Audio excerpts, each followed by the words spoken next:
नमस्कार साथियों, मैं अजय कुमार लक्ष्य कोचिंग क्लासेस सिरसा के यूट्यूब चैनल पर आप सबका अभिनंदन करता हूं। जैसा कि साथियों, लॉकडाउन की वजह से हम ऑफलाइन क्लासेस नहीं दे पा रहे थे, इसी कड़ी में हमने ऑनलाइन क्लासेस बच्चों के लिए प्रोवाइड करवाई। तो साथियों, हमने परीक्षा की दृष्टि से कुछ महत्वपूर्ण हिंदी के जो विषय हैं, टॉपिक हैं, उनके ऊपर हम चर्चा करेंगे। उम्मीद है आपको जरूर पसंद आएंगे। अगर आपको पसंद आए लाइक शेयर कमेंट्स जरूर करें। तो आज का हमारा जो विषय रहेगा, क्या रहेगा? आज का हमारा टॉपिक है रस। क्या रहेगा? रस। रस किसी ना किसी रूप में एचएससी की परीक्षा हो या क्लर्क हो या कोई भी परीक्षाएं हो, उसके अंतर्गत एक आधा प्रश्न इसमें से जरूर पूछा जाता है। तो वैसे अगर हम रस के बारे में चर्चा करें तो रस बड़ा ही व्यापक है। इसके ऊपर अलग अलग जो हमारे साहित्यिक विद्वान हुए हैं, उन्होंने अलग अलग परिभाषाएं और इसका विस्तार रूप से वर्णन किया है। लेकिन हम जो परीक्षा की दृष्टि से महत्वपूर्ण बिंदु होते हैं, जिस दृष्टि से प्रश्न पूछे जाते हैं, उन्हीं के ऊपर हम फोकस करेंगे, उसी के ऊपर हमारा ध्यान रहेगा। तो सबसे पहले रस क्या है, सबसे पहले इसकी रचना कब हुई, किसके विषय में, इसके विषय में उत्पत्ति की गई या इसके विषय में क्या बताया गया, तो उसके बारे में विस्तार पूर्वक हम चर्चा करेंगे। तो सबसे पहले रस शब्द है हमारे पास। रस शब्द का शाब्दिक अर्थ क्या होता है, इसके बारे में। रस का शाब्दिक अर्थ होता है आनंद। क्या होता है? आनंद होता है। अब इससे बात करें भी, सबसे पहले रस शब्द का किस रूप में प्रयोग किया गया और उसका अर्थ क्या लिया गया। बाद के आचार्यों या रस की जो परिभाषा आनंद रूप में है, वो कब थी? सबसे पहले रस का प्रयोग क्या था भी? सबसे पहले रस शब्द का प्रयोग, शब्द का प्रयोग किसमें किया गया? तैत्तिरीय उपनिषद, तैत्तिरीय उपनिषद में। किसमें किया गया? तैत्तिरीय उपनिषद में किया गया। और वहां पर भी इस रस शब्द का प्रयोग जो किया गया था, वो किस रूप में किया गया था? स्वाद के रूप में किया था। किस में किया गया था? स्वाद के रूप में। स्वाद के रूप में प्रयोग किया गया। यह तो हो गई सबसे पहले रस का प्रयोग। रस शब्द का प्रयोग किसमें किया गया? तैत्तिरीय उपनिषद में किया गया। किस रूप में किया गया? स्वाद के रूप में किया गया। यह तो हो गई रस। लेकिन जो हम पढ़ रहे हैं भी, रस का शाब्दिक अर्थ क्या होता है? आनंद। आनंद में मतलब क्या होता है, उसके ऊपर बात करें भी। रस का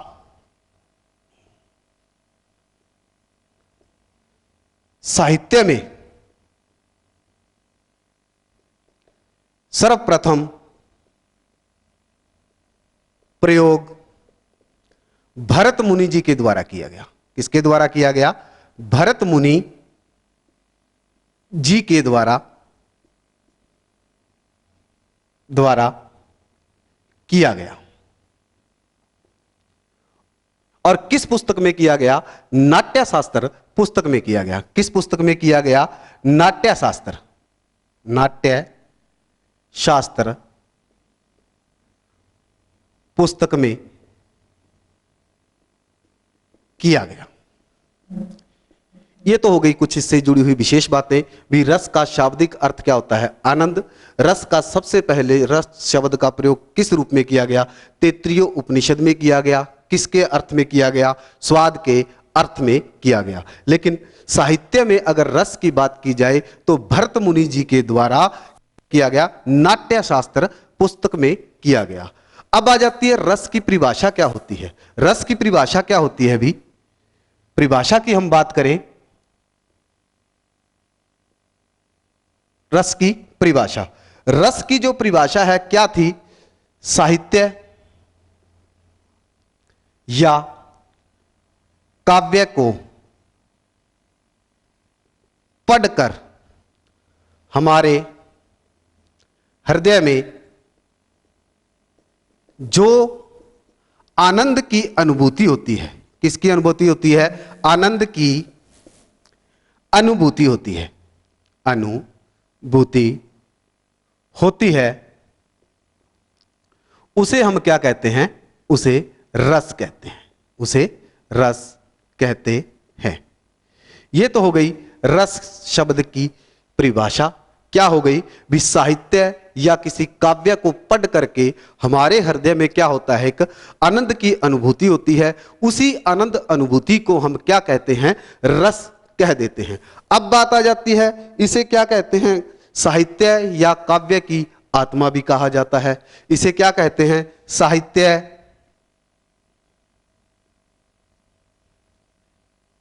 और काव्य की आत्मा भी कहते हैं।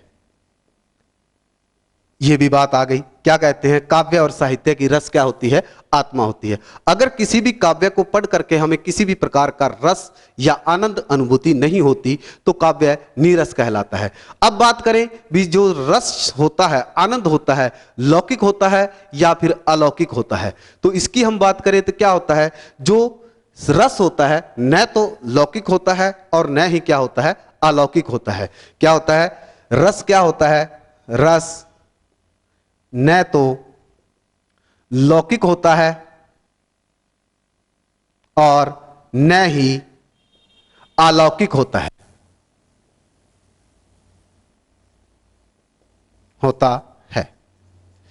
अब बात की जाए रस क्या होता है? जब हम किसी काव्य को पढ़ते हैं और उस काव्य को पढ़ने के बाद हमारे मन में उसी प्रकार के भाव जागृत हो जाते हैं तो उसे हम क्या कहते हैं? रस जो होता है भावात्मक होता है। रस क्या होता है? रस भावात्मक। रस क्या होता है? भावात्मक होता है। क्योंकि जब हम किसी भी प्रकार का कोई काव्य या कोई साहित्य पढ़ते हैं तो उसके अनुसार हमारे मन में भाव जागृत होते हैं और उन्हीं भावों के अंतर्गत हम रस को किसके अंतर्गत मानते हैं? रस क्या होता है? भावात्मक होता है। अब रस के बारे में हमने चर्चा की भी, यह अनुभव किया जाता है और इसे हम क्या है? महसूस कर सकते हैं, बल्कि इसको वाणी के द्वारा हम बोल करके नहीं बता सकते। आप कोई भी काव्य पढ़ रहे हैं, किसी भी प्रकार का साहित्य पढ़ रहे हैं, आप उस आनंद को अपने अंदर महसूस जरूर कर सकते हैं, लेकिन उसको वाणी के द्वारा आप बता नहीं सकते। अब हम बात करें भी रस किस प्रकार होता है। जब भी हम कोई काव्य या कोई साहित्य पढ़ते हैं तो हमारे हृदय में एक विशेष तत्व उत्पन्न होता है। क्या होता है? एक विशेष तत्व उत्पन्न होता है और उसी तत्व के द्वारा हमारे हृदय में आनंद की अनुभूति होती है। उसे हम क्या कह देते हैं? रस कह देते हैं। तो ये तो हो गई रस के बारे में चर्चा। अब हम बात करें भी शुरुआत के समय में रस कितने थे और किसके द्वारा कितने रसों के स्थायी भाव बताए गए हैं। मूल रूप से पूछा जाए रस कितने होते हैं, वर्तमान समय की बात की जाए तो वर्तमान में रसों की संख्या कितनी है। तो सबसे पहले भरत मुनि जी के द्वारा क्या बताए गए भाई? भरत मुनि जी ने 8 रसों का वर्णन किया। 8 रसों का वर्णन किया। 8 ही रस बताए थे किसने? भरत मुनि जी ने। किसमें? नाट्यशास्त्र पुस्तक में। लेकिन बाद में एक और आए और उन्होंने क्या है 9, जैसे शंकु हो गए, लोलट हो गए, भट्ट जी हो गए, विश्वनाथ जी हो गए, मम्मट जी हो गए, इन विद्वानों के द्वारा 9 रस। प्रारंभ की बात की जाए तो प्रारंभ में कितने थे? 9 रस थे। कितने रस थे? 9 रस। और 9 रसों के 9 ही कितने थे? स्थायी भाव थे। 9 के स्थायी 9 स्थायी भाव, 9 रस, 9 रसों के 9 ही स्थायी भाव। अब प्रश्न की बात की जाए, परीक्षा में रसों के पूछा जाए तो रस कितने होते हैं? 11 होते हैं। अगर पूछा जाए मूल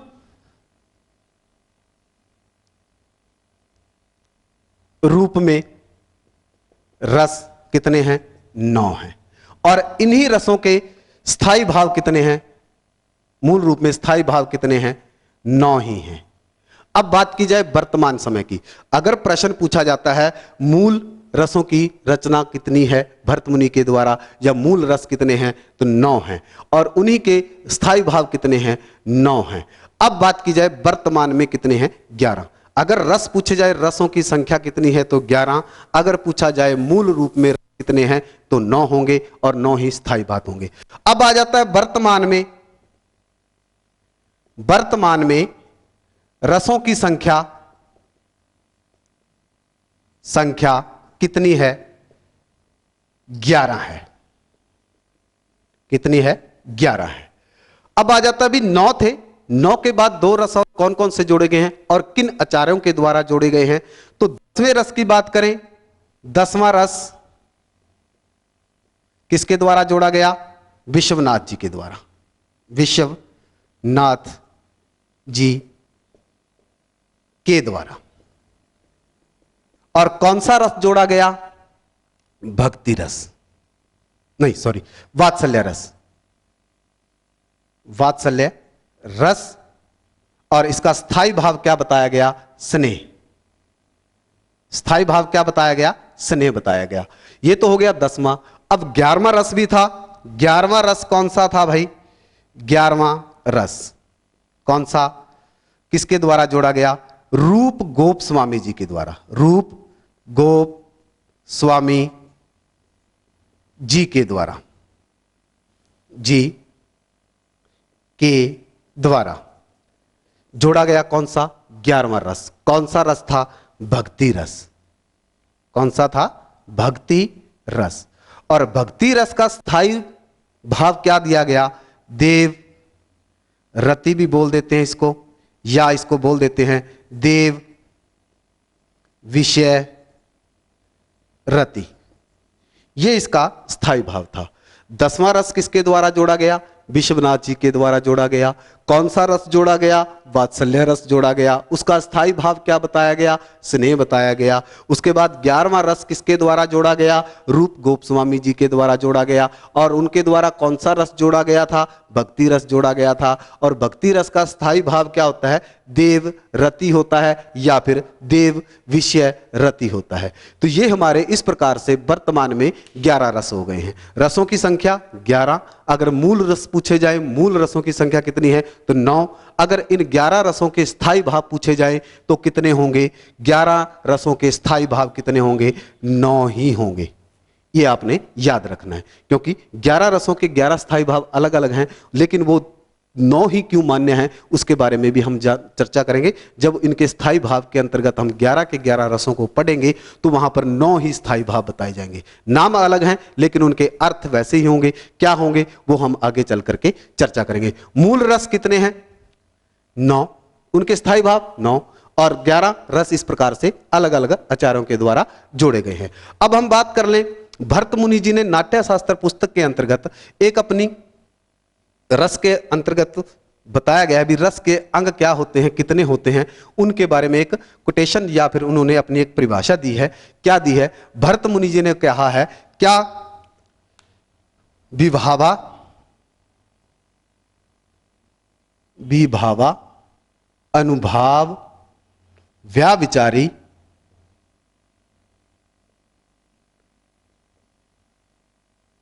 विभावा, अनुभावा, व्यावचारी, संयोगात रस निष्पत्ति, निष्पत्ति। अब इसका मतलब क्या हुआ भी जो रस की उत्पत्ति होती है किस प्रकार होती है, रस की अनुपत्ति क्या होती है। ये 4 जो रस के अंग होते हैं उनके द्वारा 3 ही चीजें बताई गई थी। भरत मुनि जी के द्वारा क्या कहा गया था, ये जो 3 तत्व हैं इनके द्वारा ही हमारे क्या होती है, रस की उत्पत्ति होती है। वो 3 कौन कौन से हैं, पहला है विभाव, दूसरा है अनुभाव, तीसरा है व्याविचारी, विचारी, या इसके अलग क्या नाम दे सकते हैं, इनको संचारी भाव भी कहते हैं, इनको संचारी भाव भी कहते हैं, इनको क्षणिक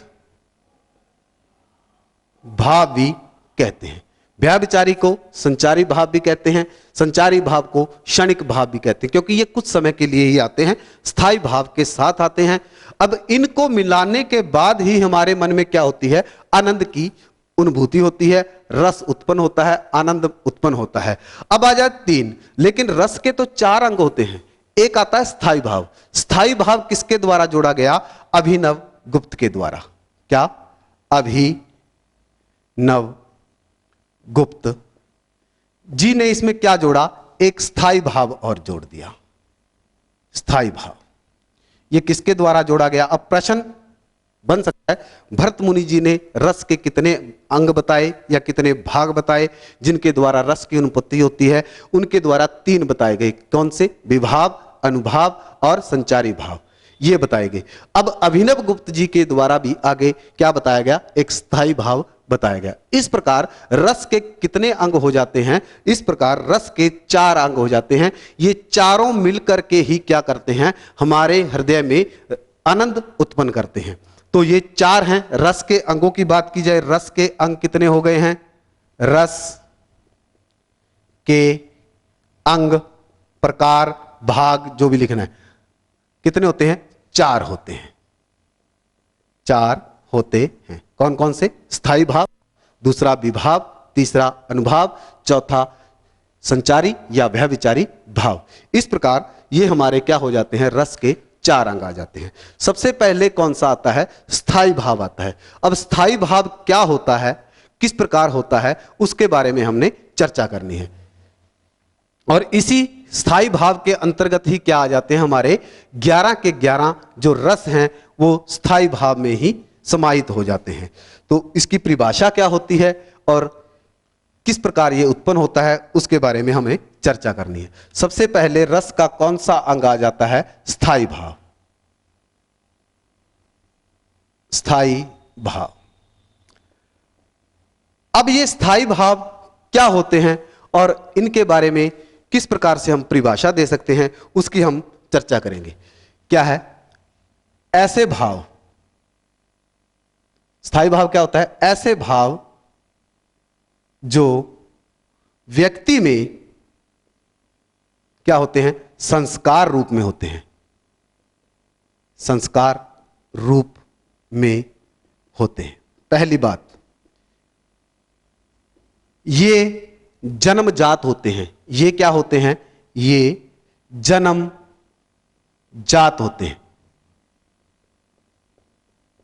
दूसरी बात, पहली क्या होती है, जो स्थायी भाव होते हैं, प्रत्येक व्यक्ति जन्म के साथ इन भावों को अपने साथ लेकर के आता है और अंतिम मरण तक क्या होते हैं, ये भाव व्यक्ति में विद्यमान रहते हैं। पहली बात क्या हो गई, व्यक्ति में संस्कार रूप में रहते हैं और क्या होते हैं, जन्मजात होते हैं। ये चिरकाल तक रहते हैं, चिरकाल तक रहते हैं।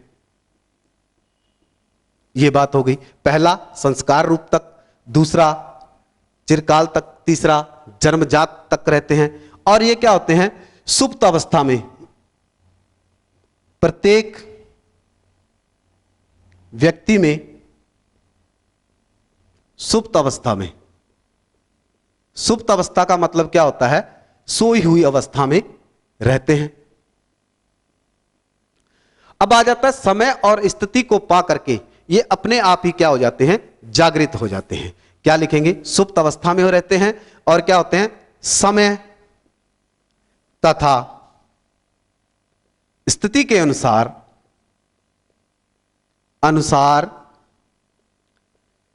जागृत हो जाते हैं, हो जाते हैं। यह बात आ गई है। अब इसमें कुछ महत्वपूर्ण बिंदु है। स्थायी भाव क्या होते हैं, पहली बात क्या है, संस्कार रूप में रहते हैं। दूसरी बात क्या है, स्थायी भाव जो होते हैं जन्मजात होते हैं। तीसरी बात क्या होती है, ये क्या रहते हैं, चिरकाल तक रहते हैं। चिरकाल का मतलब क्या हो जाता है, लंबे समय तक ये क्या रहते हैं, प्रत्येक मनुष्य में विद्यमान रहते हैं। आगे आ जाता है, प्रत्येक व्यक्ति में ये किस अवस्था में पाए जाते हैं, सुप्त अवस्था में पाए जाते हैं। किस अवस्था में पाए जाते हैं, सुप्त अवस्था में पाए जाते हैं। सुप्त का मतलब क्या है, सोई हुई अवस्था में रहते हैं। अब आ जाता है भी जैसे ही इनको कोई समय और स्थिति मिलती है उसके अनुरूप ये अपने क्या कर देते हैं, भाव प्रदर्शित कर देते हैं। किन किन को मिला करके, विभाव को मिला करके, अनुभाव को मिला करके और संचारी भाव को मिला करके ये क्या कर देते हैं, रस की उत्पत्ति कर देते हैं। तो इस प्रकार ये स्थायी भाव की परिभाषा होगी। स्थायी भाव कैसे होते हैं वो आपने महत्वपूर्ण बातें याद रखनी है। संस्कार रूप, जन्मजात, चिरकाल तक, सुप्त अवस्था से, ये सारी चीजें आपने याद रखनी है। अब आ जाता है अभी स्थायी भाव में 11 के 11 रस आ जाते हैं। कौन कौन से रस आ जाते हैं? सबसे पहले हम रस की बात करें, कौन सा रस आ जाता है? श्रृंगार रस। कौन सा आ जाता है? श्रृंगार रस। अब आ जाता है अभी श्रृंगार रस जो होता है उसका स्थायी भाव क्या होता है? थोड़ा मैं इसको रफ करके इसके स्थायी भावों को अलग लिख देता हूं ताकि आपको रस और उसके स्थायी भाव अलग से याद रखी जाए, क्योंकि परीक्षाओं में लगभग क्या है, स्थायी भाव या फिर स्थायी भाव पूछ करके रस का नाम पूछा जा सकता है भी ये किस रस का स्थायी भाव है या फिर इस रस का स्थायी भाव क्या है। यहां पर हम लिखेंगे रस और उसके बाद हम यहां पर लिखेंगे स्थायी भाव और उसके बाद कारण भी लिखेंगे भी किन कारणों से ये उत्पन्न होते हैं। सबसे पहला रस हमारा कौन सा है? श्रृंगार रस है जी। और श्रृंगार रस का स्थायी भाव क्या होता है? रति। अगर पूछा जाए रति किस रस का स्थायी भाव है तो आपका क्या हो जाएगा? श्रृंगार रस का स्थायी भाव है। अब इसमें कारण बताए जाएं भी कारण किन कारणों से ये जो हमारा श्रृंगार रस है उत्पन्न होता है। पहले मैं यहां पर लिखता हूं नायक, नायिका का प्रेम। फिर इसके बाद हम लिखते हैं प्रेमी, प्रेमिका का प्रेम। फिर इसके बाद हम लिखते हैं स्त्री पुरुष का प्रेम। फिर इसके बाद लिखते हैं पति पत्नी का प्रेम। ये हमारे कारण हैं श्रृंगार रस के। क्या होता है? जिस काव्य के अंतर्गत या जिस साहित्य के अंतर्गत नायक नायिका का प्रेम दिखाया गया हो, प्रेमी प्रेमिका का प्रेम दिखाया गया हो, स्त्री पुरुष का प्रेम दर्शाया गया हो या फिर पति पत्नी के प्रेम का वर्णन किया गया हो किसी भी साहित्य में, किसी भी काव्य में, तो वहां पर हमारा कौन सा रस उत्पन्न होता है? स्थायी भाव, रस कौन सा उत्पन्न होता है? श्रृंगार रस उत्पन्न होता है। और हमारे मन में कौन सा भाव जागृत होता है? रति का स्थायी भाव जागृत हो जाता है। तो ये कारण है। अब बात की जाए, श्रृंगार रस भी दो प्रकार का होता है। श्रृंगार रस के भी दो पार्ट होते हैं। नंबर एक में कौन सा आ जाता है? पहला होता है संयोग श्रृंगार रस और दूसरा कौन सा होता है? वियोग श्रृंगार रस। ये हमारे श्रृंगार रस के दो भाग बन गए हैं, दो भेद बन गए हैं। पहला होता है संयोग श्रृंगार रस और दूसरा होता है वियोग श्रृंगार रस। अब संयोग श्रृंगार रस की क्या परिभाषा लिखी जा सकती है और किन कारणों के कारण हम संयोग श्रृंगार रस कहते हैं? संयोग का मतलब क्या होता है? मिलन। क्या होता है? मिलन। अब बात की जाए, किसी काव्य में, किसी साहित्य में नायक नायिका, स्त्री पुरुष, पति पत्नी, प्रेमी प्रेमिका आदि के प्रेम का जहां पर वर्णन किया जाता है वहां पर संयोग श्रृंगार रस होता है और उनके कुछ कारण दिए गए हैं। मैं वहां पर सीधे ही कारण लिखता हूं जहां पर क्या है, इन चारों का, कौन कौन चारों? नायक नायिका, प्रेमी प्रेमिका, स्त्री पुरुष और यहां पर पति पत्नी। ये जो हैं चारों, इनकी मिलन का वर्णन हो, शॉर्टकट में मिलन का वर्णन हो, वार्ता का वर्णन हो, वार्तालाप का वर्णन हो, स्पर्श का वर्णन हो, आलिंगन का वर्णन हो, मिलन का हो, वार्तालाप का हो, स्पर्श का हो, आलिंगन का हो, घूमने फिरने का हो,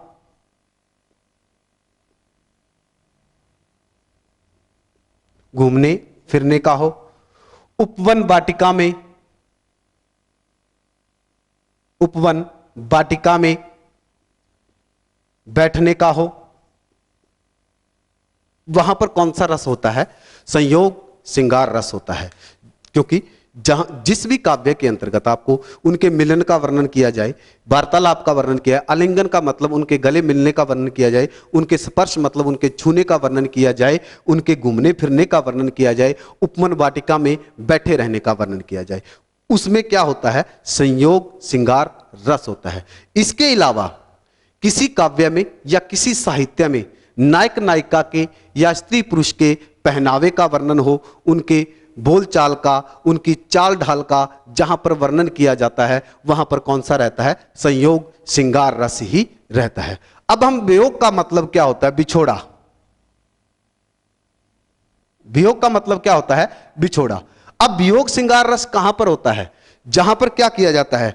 उन दोनों के बीच में प्रेम होता है, लेकिन किसी कारणवश नायक को या नायिका को या पत्नी को पति को या प्रेमी प्रेमिका को या स्त्री पुरुष को किसी दूसरे स्थान पर जाना पड़ जाता है, लेकिन वो रति के द्वारा, रति मतलब स्थायी भाव जो होता है श्रृंगार रस का, उसके द्वारा एक दूसरे के साथ जुड़े हुए रहते हैं, तो उसे वो क्या बोलते हैं? वियोग श्रृंगार रस बोलते हैं। जैसे हम कृष्ण और ये जो गोपियां हैं, इनकी जो कविताएं पढ़ते हैं, वहां पर क्या है? वियोग का वर्णन किया जाता है, तो वहां पर क्या रहेगा? वियोग श्रृंगार रस रहेगा। तो इसको मैं लिख देता हूं थोड़ा सा। वियोग श्रृंगार रस कहां पर रहता है? किसी कारणवश, किसी कारणवश नायक या फिर प्रेमिका को दूसरे स्थान पर रहना पड़े, मिलन न हो पाए, परंतु, यह महत्वपूर्ण बात रहेगी, परंतु रति के द्वारा, रति को दूसरे अर्थ में हम लिख देते हैं प्रेम, रति के द्वारा एक दूसरे से जुड़े रहे, उसे हम क्या कहते हैं? वियोग श्रृंगार रस कहते हैं। यह हो गई हमारी वियोग की परिभाषा। क्योंकि यहां पर एक महत्वपूर्ण बात बताई गई है, परंतु रति या प्रेम के द्वारा एक दूसरे के साथ वो जुड़े हुए होने चाहिए, उसे हम क्या कहते हैं? वियोग श्रृंगार रस कहते हैं। तो ये हमारी संयोग और वियोग दो भाग बन जाते हैं। अब यहां पर बात की जाए भी, राज रस किसे कहते हैं? रसों का राजा किसे कहते हैं? जो राज रस की बात की जाती है, किसे कहते हैं? इसे राज रस भी कहते हैं। किसे कहते हैं? श्रृंगार रस। रसों का राजा किसे कहा गया है? श्रृंगार रस को कहा गया है। तो इसके बारे में बात की जाए, प्रश्न किसी भी रूप में पूछे भी, राज रस किसे कहते हैं? इसे कहते हैं। रसों का राजा किसे कहते हैं? तो श्रृंगार रस को ही कहते हैं। अब बात की जाए वियोग श्रृंगार रस की, तो वियोग श्रृंगार रस की आगे अवस्थाएं होती हैं 10। उसमें अभिलाषा आ जाती है, उसमें चिंता आ जाती है, उसमें गुण बोलना आ जाता है, उसमें मरण आ जाता है, उसमें उद्भोग आ जाता है, तो वो थोड़ा सा डीपली चला जाता है। तो हमारे लिए दो ही प्रकार बहुत हैं। कौन सा? श्रृंगार रस के दो भेद, ये और वियोग। वियोग की बात की जाए तो रति के द्वारा जुड़ा होना, उनके बीच में होना प्रेम आवश्यक है कि हम उसे वियोग की संज्ञा। राधा कृष्ण की कविताएं लिख सकते हैं, जैसे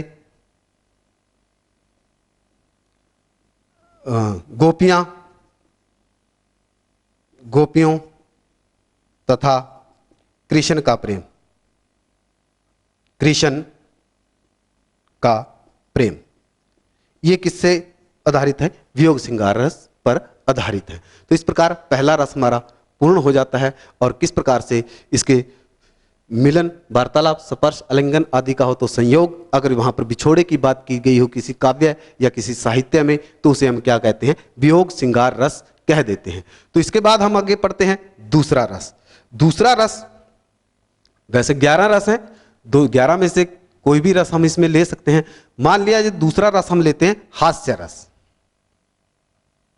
कौन सा रस लेते हैं? हास्य। हास्य रस है हमारा, और हास्य रस का स्थायी भाव क्या होता है? हास। इसका स्थायी भाव क्या हो गया? हास हो गया। अब बात की जाए भी हास्य रस कहां उत्पन्न होता है, कब होता है, उसके कारण क्या होते हैं। मैं कारण लिखता हूं, फिर उन कारणों के ऊपर हम थोड़ी सी विस्तृत चर्चा कर लेंगे। कारण है इसमें सबसे पहले आ जाती है वेशभूषा। वेशभूषा जो हास्य का कारण बनती है। दूसरा कारण क्या आ जाता है? अंग विकार। और तीसरा कारण आ जाता है वाणी। ये तीन कारण हैं जिनमें क्या है, साहित्य के अंतर्गत उसे हास्य रस कहा गया है। अब वेशभूषा किस प्रकार हास्य का कारण बनती है? मान लिया जाए किसी काव्य में, किसी साहित्य में विचित्र वेशभूषा का वर्णन किया जाए। उदाहरण के लिए आपने कभी सर्कस देखी होगी, तो सर्कस के अंतर्गत आपने जोकर देखा होगा, उसकी वेशभूषा देखी होगी, किस प्रकार की होती है? अजीब प्रकार की वेशभूषा पहनता है। क्यों पहनता है? क्योंकि वह हास्य उत्पन्न करना चाहता है। जो सर्कस देखने आए हुए लोग हैं, उसकी वेशभूषा को देख करके, उसके करतबों को देख करके वो क्या करता है? हास्य उत्पन्न करता है। तो वेशभूषा कारण रहती है किसमें? हास्य रस में। और हास्य रस के द्वारा हमारे मन में विभाव, अनुभाव और संचारी भाव मिल करके कौन सा स्थायी भाव उत्पन्न करते हैं? हास का स्थायी भाव उत्पन्न करते हैं। यह तो होगी वेशभूषा। अगर हम समाज में विचरण करते हैं तो कई बार क्या देखते हैं, समाज में कुछ ऐसे व्यक्ति दिखाई देते हैं जिनकी वेशभूषा क्या होती है? बड़ी अजीब या विचित्र होती है। उसको देख करके हमारे मन में क्या हो जाता है? हास्य रस उत्पन्न हो जाता है, और हम क्या करते हैं? हास्य पढ़ते हैं, और इसे क्या करते हैं? हास्य रस के द्वारा ही संभव हो पाता है। दूसरा है अंग विकार। अंग विकार किस प्रकार से हास्य का कारण बनता है, तो वो बात की जाए। कई बार हम देखते हैं कई लोगों की जो वेशभूषा तो नहीं, शारीरिक आकृति होती है, बड़ी ही विचित्र होती है। उसके देख करके भी हम क्या करते हैं? हंस पड़ते हैं। कई बार क्या देखते हैं, एक भैंगापन होता है व्यक्ति में, जब वो क्या करता है, उसको देखते हैं तो उसको हंस पड़ते हैं। या फिर कईयों का क्या है, चेहरा अजीब प्रकार का होता है, या उनकी चाल ढाल बड़ी अजीब प्रकार की होती है, उसे देख करके हम क्या करते हैं? हंस पड़ते हैं। तो ये भी क्या होता है? अंग विकार भी क्या होते हैं? हास्य का कारण बनते हैं। कई बार व्यक्ति के दांत बड़े हो, नाक बड़ा हो, होठ बड़े हो, तो व्यक्ति उसको देख करके क्या है? हंस पड़ता है। तो ये भी क्या है? साहित्य में जो कारण बताए गए हैं हास्य रस के, ये हो जाता है। अब आ गई वाणी। वाणी किस प्रकार से हास्य का कारण बनती है? कई बार हम समाज में विचरण करते हैं तो कई लोगों की आवाज मोटी, हल्की, पतली, भारी होती है, या फिर वो क्या करता है? अपनी वाणी के अलग अलग प्रकार से आवाजें बदल करके या मिमिक्री इत्यादि करके हास्य उत्पन्न करता है।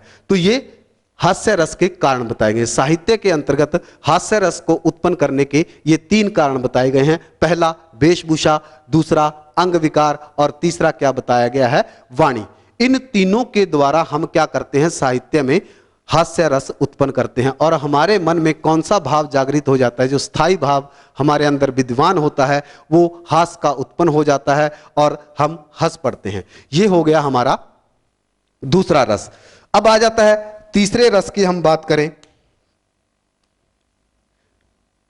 तीसरा रस है भयानक। भयानक तो रस है, इसका स्थायी भाव क्या होता है? भय का। तीसरा रस भयानक रस, और उसका स्थायी भाव क्या होता है? भय का होता है।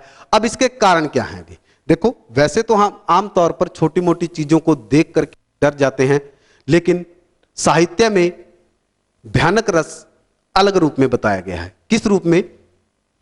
जिस वस्तु को देखकर, जिस वस्तु को देखकर विनाश संभव हो, यह है।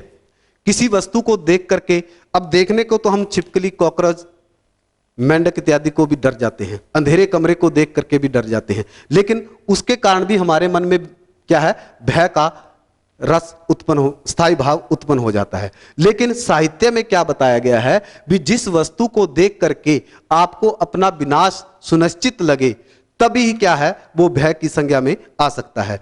लेकिन हम दैनिक समाज में इस प्रकार के कुछ उदाहरण देखते हैं जिनके कारण व्यक्ति छोटी मोटी चीजों से भी डर जाता है, लेकिन वो आपका विनाश नहीं कर सकती।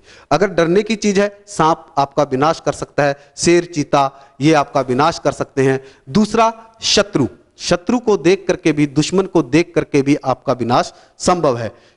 तो इन चीजों को देख करके ही हमें क्या होना चाहिए, ये कारण बताए गए हैं। अब आ जाता है भी भयानक रस, और उसका स्थायी भाव क्या है, भय का। और कारण क्या बताया गया है, जिस वस्तु को देखकर आपको अपना विनाश सुनिश्चित लगे उसे ही हम क्या कहते हैं, भयानक रस के अंतर्गत मानते हैं। और दूसरी बात क्या आ जाती है, अभी किसी वस्तु को देख करके भी हमारे मन में कुछ व्याकुलता उत्पन्न हो जाती है और हम डर जाते हैं, तो वो भी आ जाएगा इसमें। किसी वस्तु को देखकर, किसी वस्तु को देखकर होने वाली व्याकुलता, होने वाली व्याकुलता, यह है साहित्य के अंतर्गत भयानक रस की जो बात बताई गई। अब आ जाता है भी जो वस्तु आपका विनाश कर सकती है, शत्रु भी आपका क्या कर सकता है, विनाश कर सकता है, इसलिए यह क्या है, भयानक रस के अंतर्गत आ जाएगा। तीसरा रस हमने क्या पढ़ा, भयानक रस पढ़ा। इसका स्थायी भाव क्या होता है, भय का होता है।